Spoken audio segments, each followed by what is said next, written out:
2 giờ trưa ở trong rừng, 2 giờ trưa đạp đường rừng, rừng chiến khu D.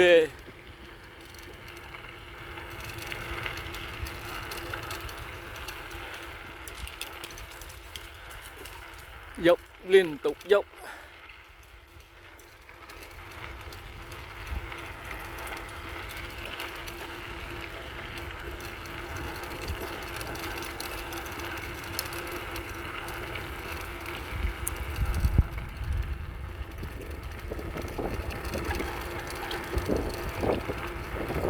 Cái này là phải dùng 2 tay thôi, chứ một tay là chết.